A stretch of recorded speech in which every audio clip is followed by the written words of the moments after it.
오늘은 우리가 흔히 듣는 말 중 하나인 팔자 좋다 라는 표현에 대해 이야기해 보려 합니다. 팔자 좋다는 말 그 자체로 어떤 이미지를 떠올리게 하죠? 남들이 보기엔 마치 삶이 쉽게 풀리는 듯한 사람들, 어려움 없이 살아가는 사람들에 대한 감탄이 담긴 표현입니다. 그렇다면 정말 그런 사람들은 특별한 운을 가진 사람들일까요? 아니면 그들만의 비결이 있을까요? 사실 팔자 좋은 사람이라는 말은 단순히 운 좋은 사람을 의미하지 않습니다. 그것은 오랜 세월을 살아오며 쌓인 경험과 지혜로 인생의 후반기를 현명하게 살아가는 사람들에 대한 칭송입니다. 많은 사람들이 인생 후반기에 접어들면서 어떻게 살아야 잘 살았다고 할 수 있을까라는 질문을 던집니다. 돈과 명예, 건강과 행복, 사랑과 우정, 모든 것이 균형을 이루며 만족스러운 삶을 살아가는 사람들은 분명히 존재합니다. 그렇다면 그 사람들은 어떻게 그런 삶을 만들어 나갔을까요? 우리가 지금부터 이야기할 것은 바로 그런 사람들의 특징입니다. 늙어서 팔자 좋은 사람은 결코 운만 좋은 사람들이 아닙니다. 그들은 자신의 삶을 어떻게 살아가느냐에 대해 깊은 통찰과 노력이 담긴 사람들입니다. 그리고 그들의 삶에서 우리는 우리가 따를 수 있는 교훈을 찾을 수 있습니다. 여러분도 아마 한 번쯤은 나는 앞으로 어떤 모습으로 나이 들고 싶을까라는 생각을 해보신 적이 있을 것입니다. 이 나이에 뭘 더 할 수 있을까? 걱정이 드는 순간도 있을지 모르겠습니다. 하지만 나이가 든다고 해서 모든 것이 끝나는 것은 아닙니다. 오히려 나이가 들매 따라 얻을 수 있는 또 다른 기회와 지혜가 있다는 점을 잊지 말아야 합니다. 오늘은 바로 그 기회와 지혜를 어떻게 활용할 수 있을지 늙어서 팔자 좋은 사람들의 특징을 통해 살펴보겠습니다. 첫 번째, 꾸준한 학습과 자기 개발. 나이가 들수록 우리는 새로운 것에 대한 관심이 줄어들고 익숙한 것에 안주하려는 경향이 있습니다. 하지만 나이가 들어도 배우려는 자세를 유지하는 사람은 늘 팔자가 좋습니다. 그들은 시간이 흘러도 자신에게 새로운 것을 배우고 삶의 방식을 지속적으로 개선해 나갑니다.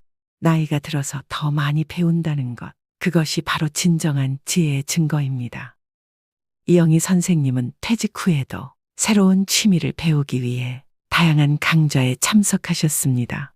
예술에 대한 관심이 생겨 미술 수업을 듣고 독서 모임에 참여하며 새로운 사람들과의 교류를 통해 활기찬 일상을 이어가셨습니다.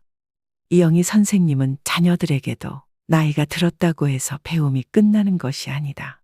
나는 배울 수 있고 배운 것을 나누는 것에 더 큰 기쁨을 느낀다고 말씀하셨습니다.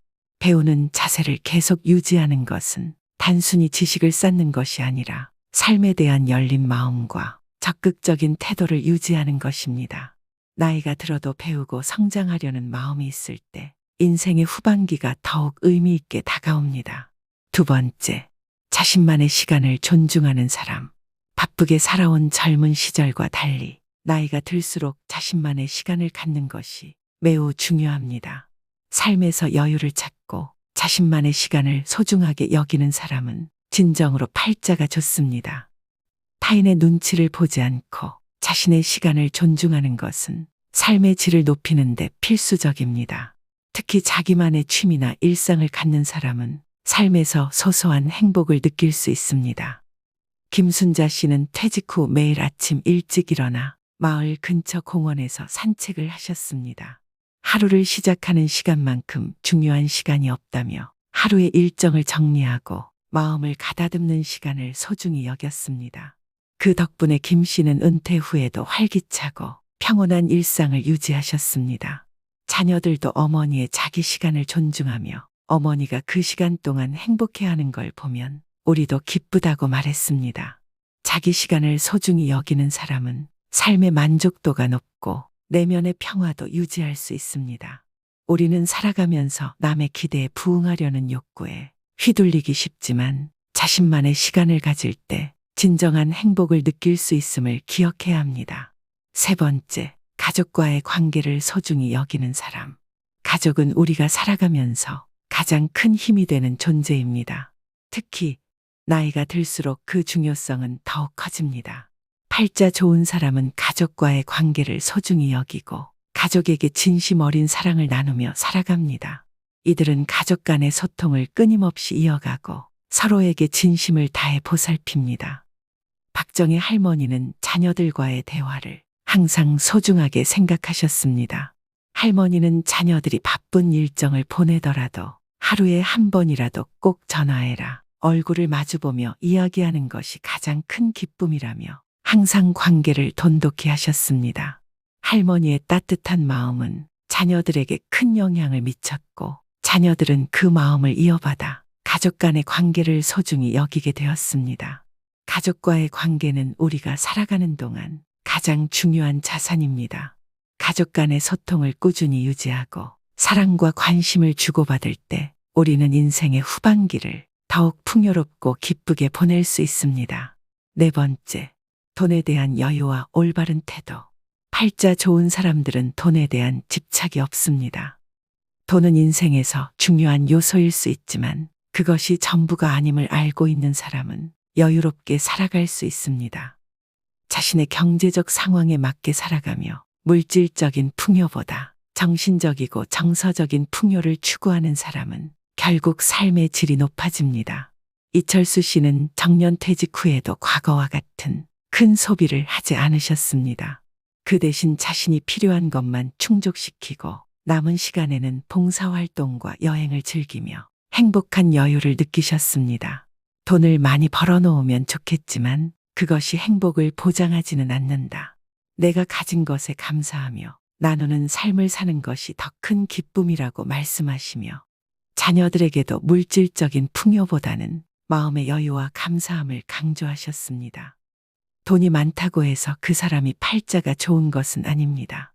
중요한 것은 자신에게 필요한 만큼의 물질적 풍요와 그보다 더 중요한 정신적 여유입니다. 돈에 대한 집착이 아니라 올바른 태도로 삶을 살아갈 때 우리는 진정으로 팔자 좋은 사람이 될 수 있습니다. 다섯 번째, 남을 용서하고 자신의 과거를 받아들이는 사람. 자신의 과거를 돌아보며 자신을 용서하고 남을 용서하는 사람은 진정으로 삶을 평화롭게 살아갈 수 있습니다. 나이가 들어감에 따라 지나온 세월을 돌아보며 자신이 했던 실수나 아픔을 인정하고 용서하는 것은 매우 중요한 과정입니다. 그럼으로써 내면의 평화를 얻고 주변 사람들과도 좋은 관계를 유지할 수 있습니다. 한 예로 윤병철 씨는 젊은 시절의 실수로 가족과 몇 년간 소원한 관계를 유지했었습니다. 하지만 시간이 흐른 후 그는 이제는 과거를 잊고 용서해야 한다고 결심하고 가족에게 사과를 하셨습니다. 그 후 가족들과의 관계는 다시 회복되었고 그의 삶은 더욱 평화로워졌습니다.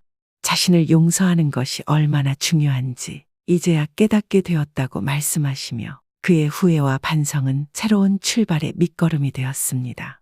자기 자신과 타인을 용서할 수 있을 때 우리는 더 이상 과거에 얽매이지 않고 새로운 삶을 살아갈 수 있습니다.